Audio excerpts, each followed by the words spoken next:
April 2013, Baltimore, Maryland. Police stormed the Baltimore City Detention Center, but they weren't there to lock someone in. They were there to take one man out.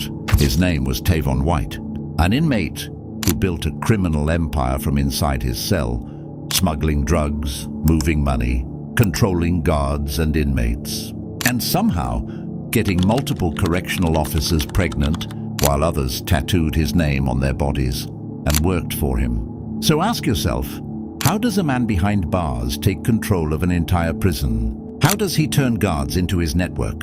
How does he end up with more power than the system itself? And how does he become the most feared man inside a place built to contain him? But the real question is this: how does an inmate manipulate correctional officers to that extent? To the point where 4 officers become involved with him, carry his children, and even begin acting as his connection to the outside world. How does the system not just fail, but become part of the operation itself?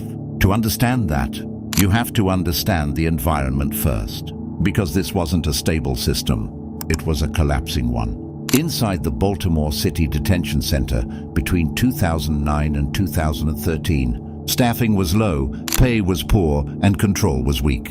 And in that vacuum, Tavon White didn't break the system, he replaced it. The moment Tavon White entered the Baltimore City Detention Center, he was already facing a serious charge: attempted murder. He wasn't entering as someone with power. He was entering a system meant to control him. But almost immediately he noticed something different. The facility itself was not properly maintained. Security was weak. Many surveillance cameras were not working. Some areas had little to no monitoring at all. The system had not been properly invested in or upgraded. Control existed in theory, but not in practice. Inside the prison, supervision was stretched thin. Staff were overworked. Communication between shifts was inconsistent. Responses were delayed, and small gaps in attention were everywhere. White did not act immediately. He observed. He studied how the system actually functioned day to day, who paid attention, who didn't, and where the blind spots were. At the same time, he began aligning himself with the black guerrilla family inside the prison, not just for protection, but for structure. This gave him influence among inmates and a growing internal network. While doing that, he also studied the correctional officers. Many were underpaid, overworked, and emotionally drained. Long shifts created exhaustion. Exhaustion created distance from authority. White did not approach officers with force. He used communication. He spoke in a calm, controlled way that made people feel comfortable around him. He had natural charisma, the ability to make people feel at ease in his presence, even in a strict and tense environment. He would greet officers in a respectful tone, keep conversations simple, and listen properly when they spoke. He paid attention to small details and remembered them later, which made interactions feel personal instead of routine. Over time, officers began to feel comfortable speaking with him. What started as brief exchanges slowly turned into regular conversations.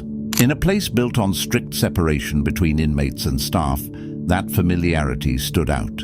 For officers dealing with long hours, stress, and pressure, those moments felt different. A short break from the tension of the job. They didn't feel like they were talking to just another inmate. They felt like they were talking to someone who understood them as people, and that feeling changed everything. Because when people feel comfortable, they lower their guard. And when the guard drops, access begins to form. From that point, Tavon White was no longer just observing the system. He was starting to move inside it. Inside Baltimore City Detention Center, what started as simple interaction eventually crossed the line. Some of the officers began forming personal relationships with him. It wasn't forced. It wasn't rushed. It developed gradually over time. He had a certain presence. The way he spoke, the way he listened. It made people feel understood and acknowledged in a stressful environment. And once that connection formed, professional boundaries began to weaken. At that point, they weren't just talking to him anymore. They were engaging with him in ways that went beyond procedure. Some of those relationships became inappropriate, sexual and secretive. And in a system with weak oversight, they went undetected for periods of time. For Tavon White, this wasn't random. It was all calculated. He used women because he understood they were vulnerable to emotional coercion. He manipulated them emotionally, and over time they became submissive and were willing to do anything he asked. That was the biggest crack in the system. Once the relationships were established, he used that as an advantage. He started asking for things from the outside. Not all at once. He didn't rush it. He built it up over time. At first it was small things, food from outside, little personal items, things that didn't raise suspicion. And once those requests were accepted, he pushed further. Bit by bit he convinced them, until eventually they gave in. That's when it escalated. Cell phones started coming in, money started moving, televisions, drugs, items that should never have made it inside a prison. And it wasn't random, it was controlled. The same people, the same access points, the same pattern, repeated over time. By then it wasn't just influence anymore. He wasn't just talking to them. He was using those relationships to move things through the system. And the system was letting it happen. Once the flow of items was established, it didn't stop at access. It turned into control. He wasn't just bringing things in anymore. He was running what came in. Drugs, money, resources. Nothing moved freely. If something entered the prison, it passed through him. And inside a place like that, whoever controls supply, controls people. Inmates started depending on him, not just for access, but for protection, decisions, and direction. Conflicts didn't happen randomly anymore. They were handled through him. If there was tension between groups, it was brought to him first. If something needed to happen, it was cleared through him. And if someone stepped out of line, the response was already understood. It wasn't loud. It wasn't chaotic. It was structured, organized, controlled. Over time, his influence spread across different sections of the facility.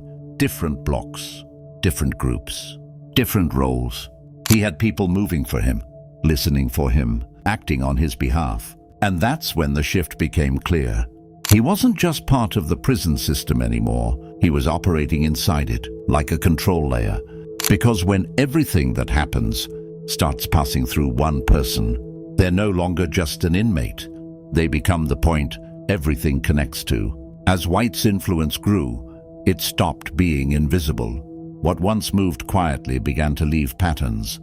Structured interactions, controlled movement, a clear hierarchy. It no longer looked random. It looked organized. And that drew attention. Outside the prison, small inconsistencies started to surface. Logs that didn't add up. Unusual staff behavior. Signs that something was moving through the system. On their own, nothing solid. But together, enough to raise suspicion. Investigators didn't rush in. They moved quietly. No alarms, no pressure. Just observation, cross-checking, connecting patterns, staff behavior, access points, security gaps. Piece by piece, the picture started forming. What looked like isolated issues was actually a system. And once they saw it clearly, it changed everything. It was no longer about watching. It was about preparing. Because by then, it was clear what had been built inside that prison couldn't stay hidden anymore. The empire didn't fall slowly. It collapsed all at once. Authorities moved in, taking control back from the inside. Tavon didn't resist. He stayed calm, as if he had already seen it coming. He was removed from everything he built, cut off from his network, his influence, his control. At trial, he didn't fight it. He exposed it. How the system failed. Who allowed it. How it all worked. Names surfaced. Arrests followed. The same people who enabled him were now facing the consequences. For some, the hardest part wasn't prison. It was realizing they had been used. What felt real wasn't. In the end, the empire was gone. But Tavon remained the same. A man who understood the system better than it understood itself.